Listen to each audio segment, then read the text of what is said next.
qual que vocês acham que é o maior erro que um investidor comete e qual que é talvez a maior virtude de um investidor de sucesso? Então, um maior erro e uma grande virtude que o investidor tem que ter. Cara, virtude, sem dúvida nenhuma, paciência. Não existe sucesso no mercado se não tiver Concordo. paciência. E acho que um dos maiores erros é talvez entrar pulverizado demais. Você vai se frustrar muito rápido. Não vai ver nem a variação da sua carteira, nem o dividendo da robustez ali para o seu fluxo de caixa. Então, é muito mais um sintoma do desconhecimento e da insegurança do que uma boa alocação de capital. Interessante. Comece com pouco, bons negócios que você entenda, e aí quando você for aumentando a sua zona de É, competência, o seu concordo. grau de maturidade no mercado, aí você adiciona algumas complexidades. Concordo. Boa. Eu acho que, assim, pensando em 2 também, e eu concordo com o que a Lu falou, claro, a paciência sem paciência você não faz nada, e eu acho que o oposto da paciência é a pressa. Você querer ter pressa no mercado, eu acho que te atrapalha em vários aspectos. Seja para querer montar uma carteira rápido, seja para não ter a paciência para esperar o fruto ser colhido, né? Então, sei lá, a pessoa compra uma ação, em 2 meses, se ela não vê resultado, ela já muda. Então, a pressa eu acho que só atrapalha, não só no mercado, mas em qualquer atividade que você tem como objetivo algo de qualidade, fazer algo de qualidade. Do lado positivo, eu acho que cada vez mais eu diria que é fundamental o foco. Eh, Na ação, assim, no mercado você já tem uma quantidade de empresas relativamente grande. Você é bombardeado de informações o tempo todo, em todo lugar, todos os canais, tal. Então a possibilidade de você consumir informação errada, perder tempo com algo que não vai te gerar resultado, e isso tudo te consome o tempo que você poderia estar usando para algo produtivo, né. Como a gente Uhum. estava falando um pouquinho antes, sei lá, talvez você parar 2 horas da tua vida ou 3 horas para assistir uma reunião da Berkshire no YouTube, é muito mais interessante do que você ficar atrás de várias outras informações que não vão te Uhum. agregar em nada. Pelo contrário, vão te muitas vezes gerar um ruído que vão fazer você tomar decisões erradas. Agora, Exatamente. um erro muito comum que se cometem, que é cometido quando se fala da estratégia previdenciária, é que a gente só olha pro dividendo. E não é. O retorno total que uma empresa, uma ação pode te proporcionar, ela é a valorização e o dividendo. Então, o dividendo ele é um componente importante, obviamente, mas muitas vezes a gente olha para um dividendo futuro também. Então, é uma empresa que ela está fazendo investimentos, ela tem projetos de alto retorno, está recomprando ações, tal. Então, ela está fazendo a lição de casa na alocação de capital e isso pode render um dividendo futuro muito generoso. Uhum. Então, não é, as pessoas acham que é dividendo a qualquer custo. Se fosse isso, seria muito fácil. Você pegar um filtro por yield, vamos lá na top 5, investe sempre naquelas e não é. Então, exige muito mais. Tem empresas que já têm um grau de maturidade que podem se dar o luxo de ter um payout de 40, 50, 60% e ainda assim crescer. E tem outras que não, mas que futuramente, por exemplo, quando o Barsi comprava a Unipar, É. ela não era uma excelente pagadora de dividendos e encerrou o ciclo de investimentos, tal, e acabou virando, né. É legal ter, né, o payout e o quanto do lucro que a empresa vai distribuir para os Isso. acionistas, né? Porque tem que pensar que o dinheiro que sobra da empresa, né? Ou ela pode investir para ela crescer, ou ela pode distribuir. Geralmente, quando uma empresa, no caso aí da Unipar, né, ela tinha investimentos para fazer, ela provavelmente distribuía bem menos. Quando esses investimentos acabaram, ela começou É, a ter esse retorno ali positivo, ela devolveu para os acionistas, devolveu não, mas é. entregou para os acionistas como Remunerou, dividendo. exatamente. Tá, e aí a carteira de vocês, o quanto vocês podem falar da carteira? Tem ações que vocês não podem É, falar, eu tenho enfim. 4 limitações, mas por período de silêncio de temporada de balanço, que é IRB, Eternit, Klabin e Unipar. Isso se estende para nós 2, mas Uhum. tirando isso. Exato. Porque vocês têm atuação ou no conselho Isso, ou no em comitê de conselho, e como a diretoria. gente é parte relacionada, então, por compliance, a gente estende para todos os sócios nesse período Uhum. de silêncio. Então, só essas 4 que não pode falar. Vamos dar nome então a essas empresas? Ah, Você falou de BB Seguridade, por que BB Seguridade é uma boa? Você falou dos dividendos futuros, se tem alguma ação na carteira que tem essa mentalidade de dividendo futuro, enfim. Só para a gente entrando aí no papo das teses. Você sabe que é engraçado isso. BB Seguridade continua sendo a maior empresa da minha carteira, mas faz um tempo que eu não aporto, assim. Acho que a simetria não tá tão interessante quanto foi no passado, ali, 2021, 2022, chegou a 17, R$ 18, tava muito bom de aportar. Mas acho que falar de Banco do Brasil, minha segunda maior posição agora. Fiz, assim, pequenos aportes de manutenção, vamos dizer assim, que é cai o dividendo, eu compro um pouquinho de previdenciária, né? Pra não dizer que não tá fazendo nada, mas, enfim, grande maioria do tempo eu fiz caixa durante esse ano. Mas Banco do Brasil acho que ainda é uma das grandes assimetrias que a gente vê, não só no setor, mas na bolsa, né? Apesar de ter andado bastante em 2023, você pega fundamento, você ainda vê uma empresa negociando 4 vezes o PL, né? 4 vezes lucro, ainda assim, arranhando o valor patrimonial, né? Ali, 0,9, uma vez o valor patrimonial. Assim, diversificação de carteira fantástica, exposto a um setor, a um segmento da economia que é praticamente leva o Brasil nas costas, né? Que é o agro. Então, muita gente diz que o Barsi não investe em agro, mas, pô, eu discordo plenamente. A gente ter o Banco do Brasil é investir no agro, né? Então, acho que é uma das teses aí que, obviamente, né, o mercado sempre coloca um pênalti na ação, né, um desconto no valuation, acho que primeiro pela transição dos executivos, tinha-se muita dúvida de seria uma coisa ruidosa, como foi em Petrobras, como foi em outras estatais, né, mas não foi, né, acho que o que era antes uma deficiência do Banco do Brasil hoje é uma grande vantagem competitiva, na minha opinião, que são funcionários de carreira que conhecem o banco e tiveram uma passagem, um crescimento, assim, por várias fases, enfim. E hoje você tem uma empresa que tem uma governança muito mais robusta do que antes, você tem várias camadas ali de comitês antes de chegar na decisão executiva mesmo, né, dos diretores e VPs, enfim. E você tem muita gente boa ali que sabe o que faz, é um banco que tem investido muito na parte tecnológica de know your client, de dados, de oferecer o produto certo para o cliente certo. Então, assim, vejo muitos fundamentos ainda, por mais que a questão política sempre vai ser um assunto que vai permear e que vai colocar aquela pulguinha atrás da orelha na cabeça do investidor. Assim, o cara não comprou a 24 na pandemia, não comprou a 30, não comprou a 35 e vai continuar não comprando agora a R$ 50 por conta da questão política. Então, eu me questiono às vezes se já não tem o desconto suficiente, a margem de segurança suficiente ali no preço de tela, né? Justamente para esse julgamento que já está embutido ali. Então, assim, vendo fundamento hoje, acho que entre os grandes bancos é o mais barato. E uma tese aí de dividendos futuros? Olha, assim, eu acho que quando você fala de dividendo futuro não é garantido, né? Acho que vamos deixar bem claro. Possibilidade, né? É sempre uma possibilidade. E essa empresa é uma empresa que ela tem subsidiárias que já pagam dividendos muito robustos para a holding, mas que não são distribuídos, porque a empresa tem outras prioridades hoje. E eu estou falando da Cosan. Então, a Cosan, assim, eu acho que é quase que chover no molhado falar um pouco dessa empresa, porque é uma empresa que se reinventou completamente de 20 anos atrás, talvez. Era uma usina de açúcar e álcool e se tornou hoje um dos maiores grupos empresariais do Brasil, extremamente bem gerida, com uma cultura interessante, uma das melhores, se não a melhor alocadora de capital do Brasil em alguns segmentos.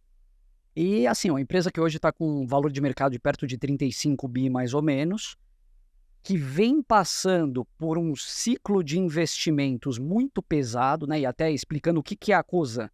Debaixo dela, ela é uma holding, e debaixo dela ela tem a Raízen, que é onde tudo começou, né? Onde se originou, que é uma empresa que vem tentando talvez buscar eficiência cada vez mais nas operações e com um plano de investimento muito interessante focado no etanol de segunda geração. Etanol de segunda geração nada mais é do que o etanol produzido a partir do bagaço da cana, mas que tem um valor de mercado muito superior e que você consegue fornecer para clientes muito mais específicos, Japão, etc. Outras coisas também, combustível de aviação. Então, a Raízen se tornou um centro de muita inovação dentro da Cosan e totalmente ligado à economia verde, baixas emissões, etc.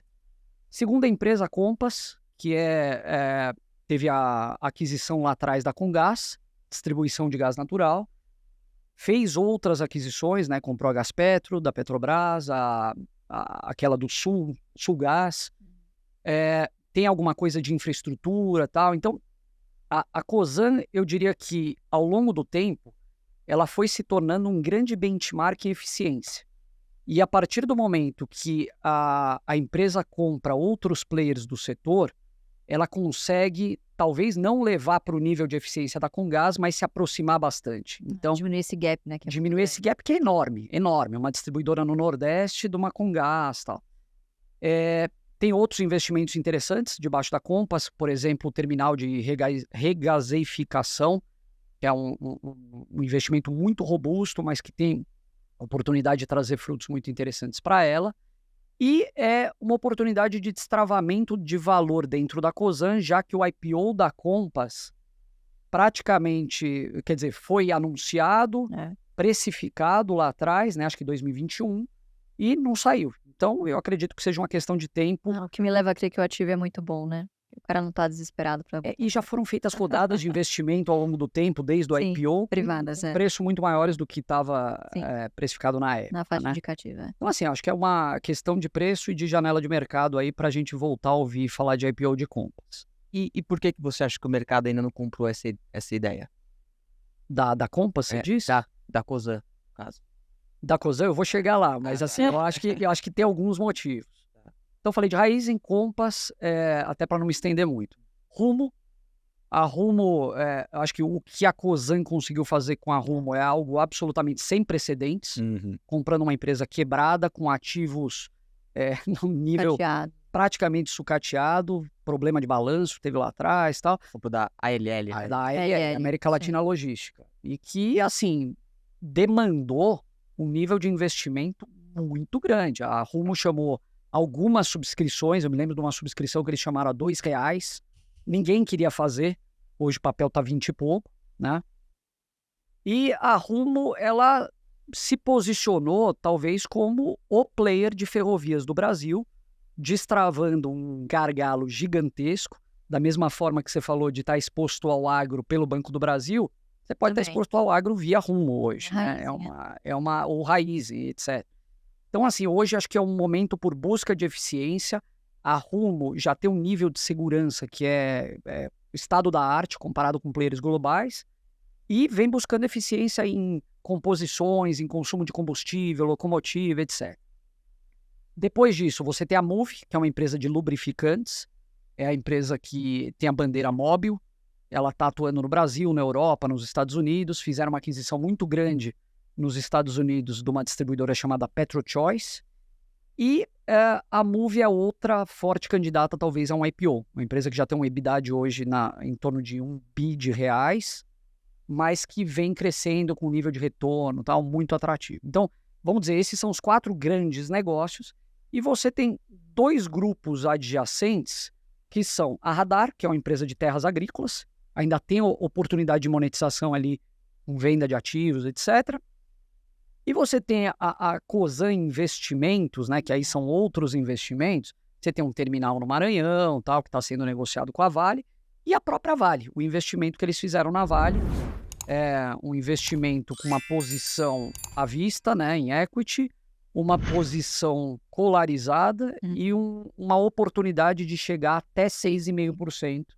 da companhia. Então, acho que assim, respondendo a tua pergunta, logo de cara, é a complexidade. Né? Então, o mercado, ele ou não entende ou escolhe não entender esse nível de complexidade da Cosan, porque de fato é uma empresa complexa, mas é uma empresa complexa com negócios excelentes debaixo dela e de altíssimo retorno. Então, a gente está falando de ROICs ali de acima de 20% em algumas empresas. Um histórico de uma entrega de rentabilidade. E um histórico, exatamente. Então, assim, não é pulverizar, não é que ela está diversificando por diversificar, Diversification. mas eu acho que é muito mais oportunístico, assim. Então, são negócios que, dentro desse todo, eles passam a fazer sentido. Então, ela negocia hoje com desconto de hold, né? Quando você tem o somatório das partes. Uhum.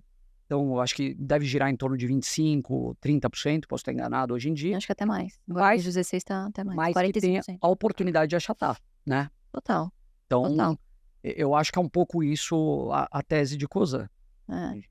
No final do dia, a soma das partes diz. E aí, exatamente, e aí respondendo a pergunta do Thiago sobre dividendos, ela está encerrando um ciclo muito pesado de CAPEX atualmente, ela está entrando numa fase de desalavancagem, então acho que hoje o grande foco da Cosan é desalavancar, ao mesmo tempo ela abriu um programa de recompra de ações, que eu acho que é uma alocação interessante, e eu acho que é questão de tempo no futuro para ela ser talvez mais generosa com dividendos. Só que assim, como eu falei aquela hora, a gente não quer dividendo a qualquer custo. Então, quando você está comprado numa empresa que tem esse track record de alocação de capital fantástico, pô, eu confio no gestor, eu confio no controlador e eu sei que ele vai fazer um bom negócio.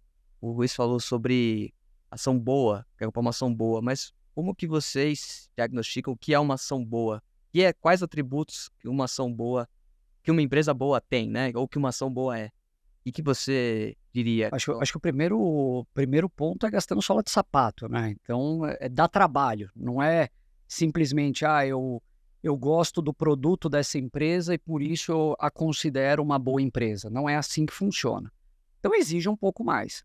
Mas essa avaliação de qualidade, eu acho que ela passa primeiro por uma avaliação de qualidade do business, do negócio, e que tem, é claro, ligação com o setor. Uhum. Então a gente olha para. A gente praticamente aplica na nossa cabeça filtros setoriais e mergulha no negócio para entender se é um bom ou um negócio não tão bom assim. Dentro do bom, eu acho que tem o componente do entender também, né? Porque tem muito negócio que você vê e fala, poxa, esse é um baita do negócio, interessante e tal, mas você vai mergulhar naquilo lá, é tão complexo, é tão difícil, que você não consegue entender muitas vezes como que a empresa ganha dinheiro e como que ela vai fazer para ganhar no futuro, né? Como que esse negócio vai evoluir, o que você pode ter de novos entrantes, tecnologias mudando, tal. Acho que então esse é um parâmetro importante. Acho que assim, é sempre partir da premissa do qual é o seu objetivo com esse investimento em bolsa. Falando aqui da nossa estratégia. A longo prazo, o seu objetivo é ter uma carteira que te gere uma renda, correto? Partindo desta premissa, aí sim você destrincha o que faz sentido e o que não faz, né? Eu sempre recomendo começar pelo que não faz. O que geralmente não faz muito sentido se você quer renda? Então, você exclui automaticamente empresas que não têm condições de pagar bons dividendos com bom histórico, né? Então, setores muito cíclicos, extremamente dependentes de externalidades, que não tem controle, né? Então, PIB, câmbio, tudo isso. Então, só aí você já eliminou, sei lá, metade das empresas da bolsa, né? Aí você vai para outra metade. Bom, o que faz sentido então dentro aqui do que sobrou? E aí você vai buscando algumas características que geralmente as empresas do BEST, né, que é o nosso filtro setorial, têm em comum. Então, quais são essas características que a gente busca? Claro, além do dividendo sustentável, né, histórico de proventos. Você quer empresas que tenham boa geração de caixa, geração essa que seja minimamente previsível, né? Você quer estar em negócios que muito provavelmente estarão vivos daqui 30, 40 anos, né? Que tenham grande market share, poder de repasse de preço para os seus clientes, correção das receitas por inflação, né? Que tenham recorrência, que sejam resilientes. Barreira de entrada. Fortes barreiras de entrada. Geralmente essas empresas têm grande barreira de saída também, né? Então, são características que geralmente essas empresas do BEST, que é bancos, energia, seguro, saneamento e telecom, costumam reunir, né? E depois que você fez o filtro setorial, bom, sobrou aí o quê? Uns 100 tickers de umas 50 empresas? Aí você vai fazendo o seu filtro que vai ficando cada vez mais pessoal, vamos dizer assim, porque às vezes o que é bom para mim não é bom para você e vice-versa. E aí o negócio começa a ficar muito, poxa, que tipo de governança eu quero estar alinhado a longo prazo, quem são esses sócios, quais são as pessoas que trabalham ali na gestão, será que é gente nova ou gente que já é de mercado, né? E aí você vai criando os seus filtros e é muito por conta disso, inclusive, que as nossas carteiras não são iguais. Apesar da gente seguir a mesma estratégia. Minha carteira não é igual a do Barsi, né? Que não é igual ao do Felipe, que não é igual ao do Fábio e do Jean, né? Então, acho que E aí sim, por último, você vai chegar no filtro de preço, que é o que vai determinar se essa boa empresa é um bom investimento ou não. E aí não fica mais tão pessoal E ao assim, né? longo Meio desse preto no branco. processo, você tem fatores eliminatórios. Então, por exemplo, uma empresa cujo sócio não é, o controlador não é confiável, coisas desse tipo, a governança inadequada. Então, muitas vezes existem temas que a gente até aceita embutido ali na tese. Por exemplo, a gente estava falando antes de começar de corporation versus empresa de dono. A gente prefere empresa de dono. Mas se a gente encontrar uma boa corporation, um bom negócio extremamente descontado, a gente pode investir. Bons acionistas de referência. Bons acionistas de referência, uma governança adequada, etc. Então, foi o caso de uma Vibra, por exemplo, de uma Eletrobras, etc. Mas exige talvez um desconto um pouco maior. A gente prefere. Agora, quando você muitas vezes se depara com, sei lá, um problema contábil, coisas desse tipo, aí é eliminatório automaticamente, né? Caráter, né? Tem algo. É uma imprevisibilidade que você não tem como, né? Você não tem como ponderar, assim. Como que você precifica um negócio Você desse? sabe que isso é uma grande armadilha que geralmente os investidores, pessoas físicas, caem, porque você tem aquela tendência de ficar muito ancorado em preços anteriores, né? Que muitas das vezes eram preços fictícios, né? Criados por números que não existiam muitas vezes. Então, muitas vezes o investidor ele olha para o passado e ele fala, puta, isso aqui já caiu demais, isso aqui um dia voltar para o que era antes, né? E ele clássico, e ele acaba negligenciando totalmente a parte qualitativa. E, cara, isso é, assim, não consigo nem descrever o quanto isso é importante, porque a tendência de uma empresa que não tem qualidade, não que o preço suba, né? Mas que o preço justo, ele tenda para o valor de mercado, né? O valor intrínseco diminui, né? Então, é muito importante. E, inclusive, assim, foi uma das grandes lições que eu tive também trabalhando como analista, não importa o quanto o seu modelo seja bom, se você não convencer o investidor nos seus 2 primeiros parágrafos na sua tese de investimento, você está falhando em alguma coisa, né? E a planilha, ela é commodity. Agora, como você interpreta aqueles números, né? O número, ele conta uma história. Então, você tem que ser um bom analista, ele tem que ser um bom contador de história, né?